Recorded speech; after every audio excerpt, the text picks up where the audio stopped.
Las medidas ordenan el presente y tienen su pasado. El ser humano siempre tuvo la necesidad de medir el tiempo para saber cuándo sembrar o pesar los granos para conocer su valor comercial. La metrología siempre ha formado parte de la vida diaria de los pueblos. En la antigüedad, las distintas culturas calculaban sus intercambios económicos usando como patrón el propio cuerpo. Ubicaban el ejercicio del medir entre el poder de sus reyes y la fuerza de las divinidades. Después, la ciencia fue ajustando los números a la vida terrenal. El avance tecnológico se encargó del resto.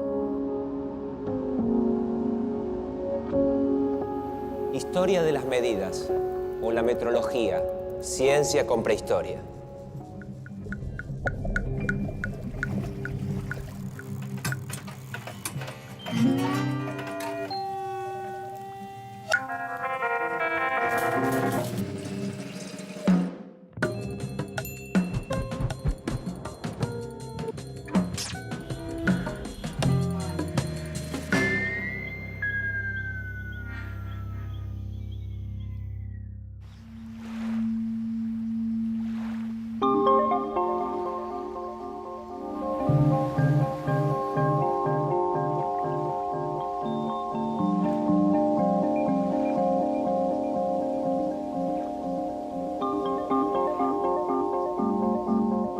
De chico me fanatizaba con los libros sobre las pirámides de Egipto y me gustaba imaginar teorías acerca de su construcción. Sin dudas, la que más me atrapaba es la que incluía a los extraterrestres. Mi mente infantil no se podía imaginar de qué otra manera trasladaban bloques enormes y pesados sin la tecnología de la modernidad. ¿Cómo se levantaron esas formas perfectas en medio del desierto, a orillas del Nilo?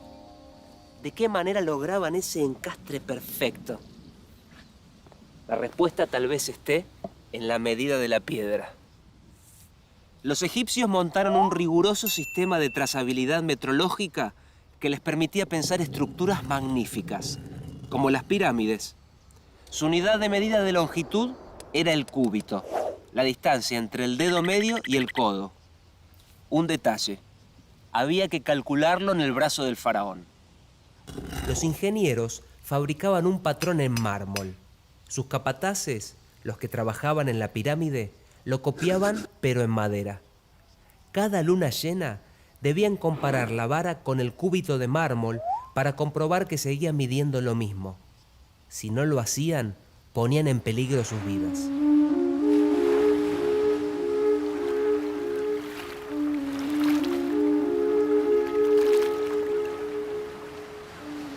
Incumplir la orden de calibrar la madera que servía como patrón se traducía en una muerte segura. ¿Por qué se cuidaba con tanto recelo la precisión del cúbito? Porque en su modelo se esconde la perfección de las pirámides. Los ingenieros egipcios, y no los extraterrestres de mi infancia, lo sabían.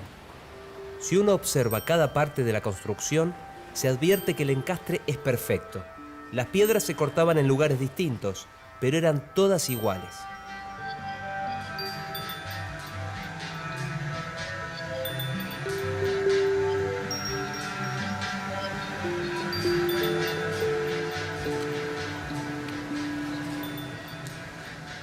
Detrás de las grandes pirámides está la regularidad de las medidas que las sostienen. Los egipcios son sinónimo de pirámides, pero también se asocia a esa antigua civilización con el río Nilo.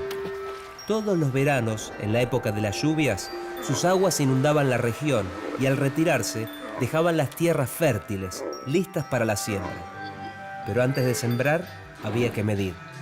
El agua fertilizaba la tierra, pero también borraba todas las marcas que se hacían en el terreno para dividir los campos.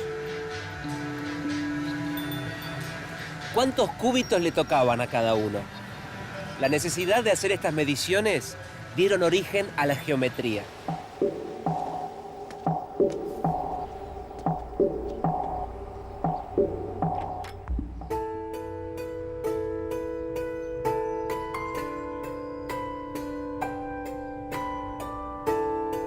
Los antiguos egipcios medían, cosechaban y comercializaban.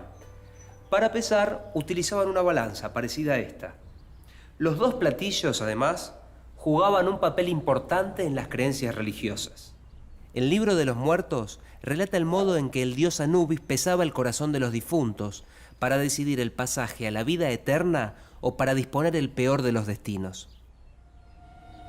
En un platillo depositaban el corazón y en el otro una pluma que representaba la verdad y la justicia universal. Tot, el dios escriba, hacía preguntas al muerto sobre su conducta en la vida.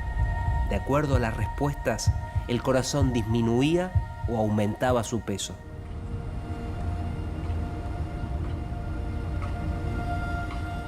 ¿Cuál de los dos pesaba más? De la respuesta dependía la sentencia, que por supuesto era inapelable.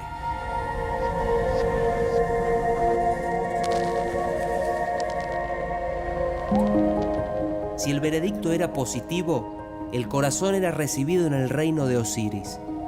De lo contrario, la víctima era deglutida por el devorador de muertos, un ser mezcla de cocodrilo, león e hipopótamo. Para garantizar la equidad del veredicto, usaban una balanza de brazos iguales. De manera increíble, del otro lado del océano, una civilización que nada sabía de los egipcios utilizaba un instrumento parecido. Eran los incas, en América.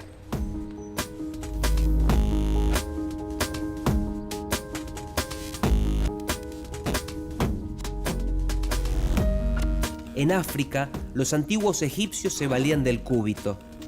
Los incas de América tenían su cuchuptupu. Ambos representan la distancia que separa el codo del extremo de los dedos de la mano. ¿Pura casualidad o estaba escrito que así fuera?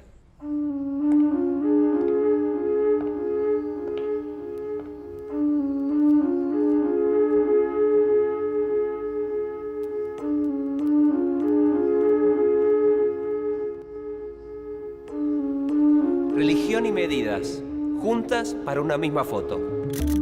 En el Antiguo Testamento se advierte: no tendrás en tu bolsa pesa grande y pesa chica. No tendrás en tu casa medida grande y medida chica.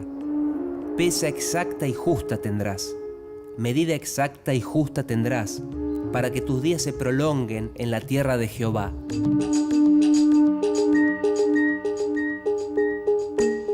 El Corán de Mahoma también prescribe mandatos metrológicos. En nombre de Alá misericordioso y compasivo pide: desgracia a los que falsean el peso y la medida, a quienes cuando miden en contra de otros, colman la medida.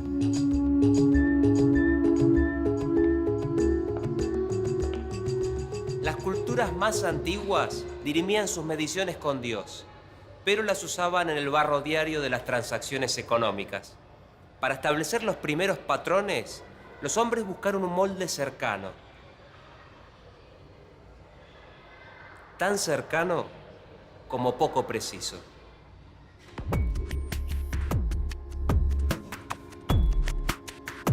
Se trata del cuerpo convertido en una vara para medir. Cada parte corresponde a un valor diferente, como el cúbito de los egipcios, que también fue adoptado por los hebreos, los babilonios, los griegos y los romanos. Son las medidas antropométricas. Una pulgada se corresponde con la primera falange del dedo pulgar. La palma es el ancho de la mano, pero sin contar el dedo pulgar. Y el pie es el pie. ¿Pero qué pie? ¿Cómo alcanzar un consenso acerca de la medida de un pie? En algunos reinos de la Europa medieval, el patrón de longitud era la medida del pie del rey de turno. Para transportar la medida, usaban un instrumento cuya versión moderna todavía lleva el nombre de calibre pie de rey, muy común en talleres y fábricas. El pie era útil para medir pequeñas parcelas.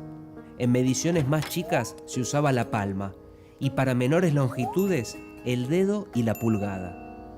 Una palma equivalía a 4 dedos y un pie a 4 palmas. En tanto, una milla eran 1000 pasos. Y cuando el rey se moría, problema en puerta. debían modificarse todas las medidas del reino. Sistema poco práctico. Claro que con el tiempo caducaría, pero a la historia aún le faltan más eslabones.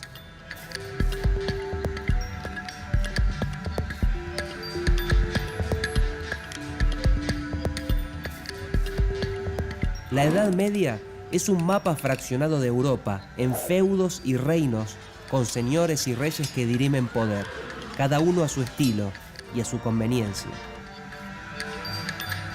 ¿Cómo sobrevivían las medidas en este escenario? A discreción del poder del señor feudal de turno. Por ejemplo, en España, tomar un simple trago de vino podía convertirse en un verdadero conflicto de medidas. En todas las regiones, la unidad de volumen llevaba el mismo nombre, cántara. Parece fácil entonces ponerse de acuerdo, pero no. Es que en cada comarca tenía valores diferentes. En Aragón, cada cántara equivalía a 8 jarros, el jarro a 2 cuartillos y el cuartillo a 4 copas. En Castilla, el mollo eran 16 cántaras de vino, la cántara 4 cuartillos y el cuartillo 4 copas. En Valencia, en cambio, una cántara equivalía a 16 cuartillos. Y siguen las regiones y las cántaras, todas distintas. A fines del siglo XVIII, muy cerca de España, las medidas iban a pasar por la guillotina.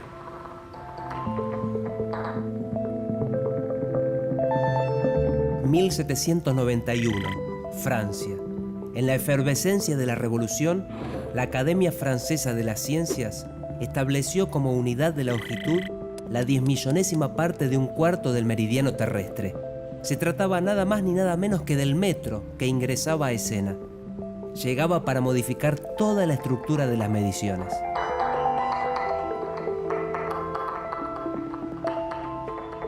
En esos años, el químico Antoine Lavoisier también establecía la unidad universal del peso, el kilogramo.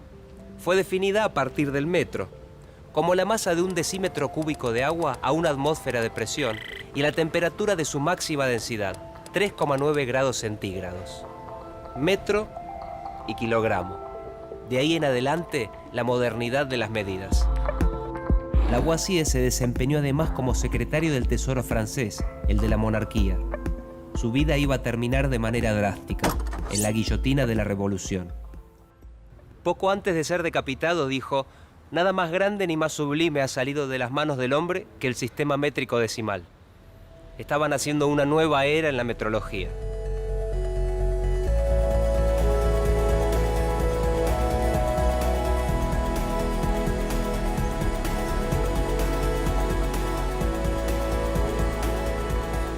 En la Argentina incipiente, los mismos hombres que hacían la patria pensaban también cómo medirla.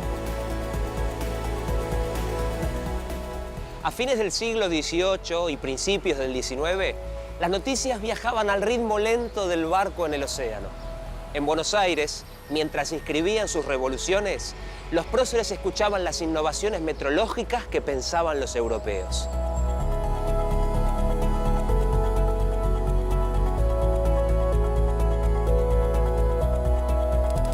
Ahí está Belgrano, en 1810, enfrentando a los realistas que todavía se encuentran en Paraguay.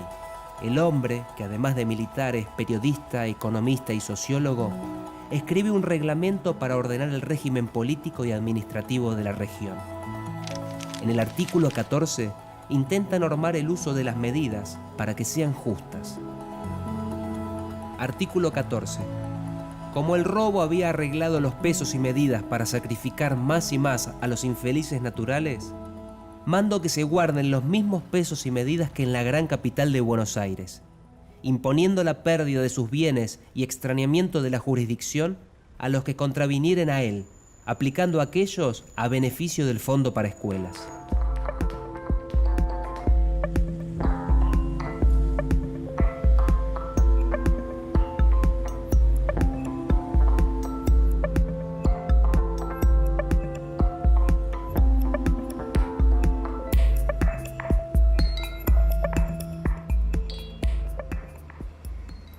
Belgrano se daba cuenta.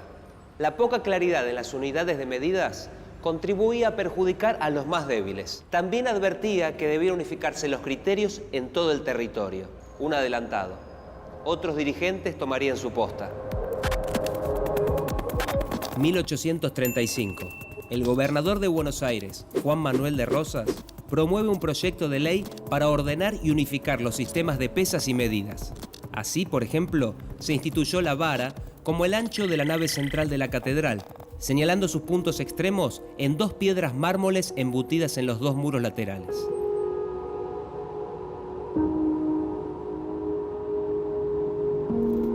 (1853) Jura de la Constitución Argentina.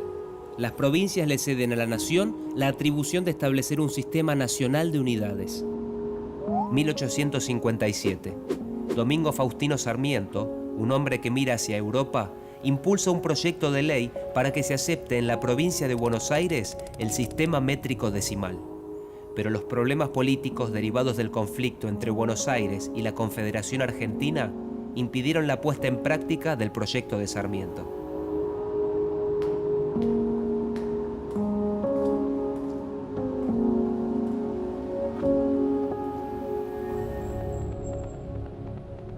(1875) fue un año clave en la historia de la metrología. Se firmó en París el Tratado Diplomático de la Convención del Metro para asegurar la unificación internacional y el perfeccionamiento del sistema métrico.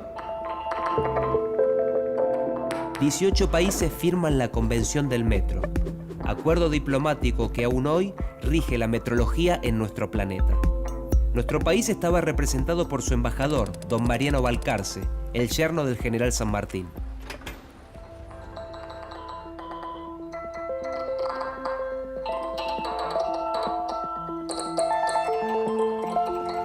Pero no fue sino hasta 1887 que se logra establecer como obligatorio el uso del sistema métrico y decimal de pesos y medidas en nuestro país. Desde que se realizó la Convención del Metro, cada 4 años se convoca a todos los países miembros en una conferencia general de pesas y medidas, donde se tratan las cuestiones que un comité internacional pondría en su consideración. Este comité internacional, a su vez, supervisa las actividades del Buró Internacional de Pesas y Medidas.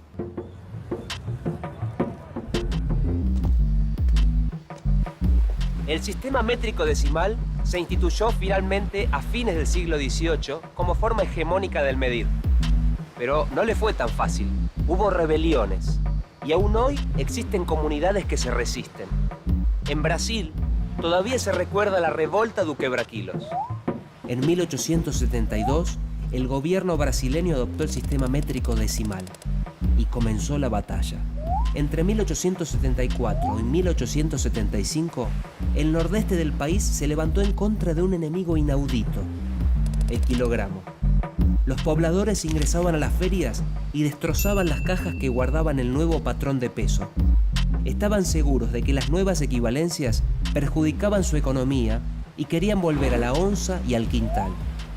La rebelión se tornó tan violenta que fue necesaria la intervención del ejército. Y todo por el kilogramo. En 1960, en la Conferencia General de Pesas y Medidas, se estableció el Sistema Internacional de Unidades. Es la convención que siguen la mayoría de los países para ponerse de acuerdo en las unidades.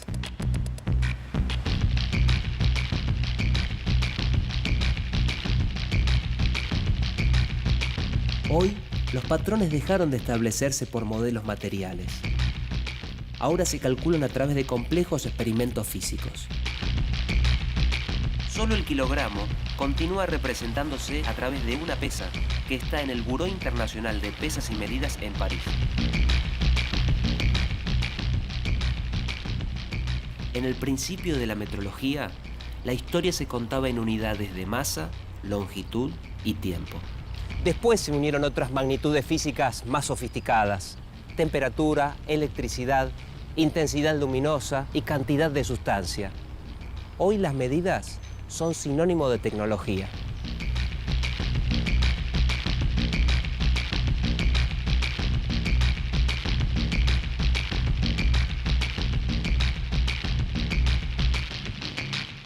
Joaquín, ¿cómo fueron evolucionando los patrones, los instrumentos de medición? Y a medida que las tecnologías van permitiendo medir mejor, va cambiando todo. Por ejemplo, este calibre hoy día sería digital ya, en su versión más moderna. Pero así van cambiando los patrones hacia el sueño del hombre, que es algo que no cambie nunca.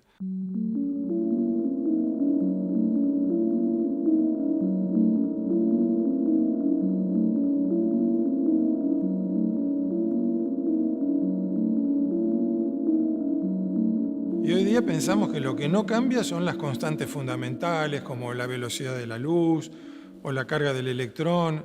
Entonces tratamos de desarrollar patrones que se basen en esas cosas. ¿Y antes en qué se basaban? En general en objetos. Lo primero que al hombre se le ocurrió fue decir, bueno, tengamos una pesa patrón para todo el mundo. Pero ahora todo el mundo tiene que medir por comparación con esa pesa patrón que está en París, o una regla patrón, una barra patrón. Entonces, eso ya no funciona. Ahora se necesita el mejor patrón en cada lugar de trabajo.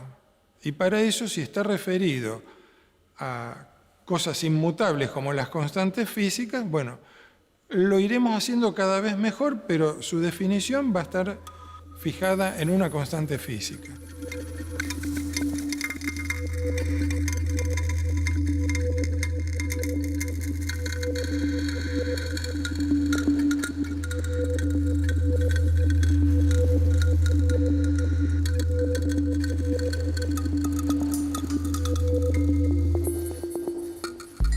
Desde que la historia es historia, las medidas se entrelazan en las costumbres más cotidianas y espirituales de las personas. Están presentes en la majestuosidad de las pirámides, forman parte de los mandatos religiosos de las escrituras más sagradas, son parte de la Revolución Francesa, con guillotinas incluidas, y se conciben como preciado botín de guerra de las disputas de ideas.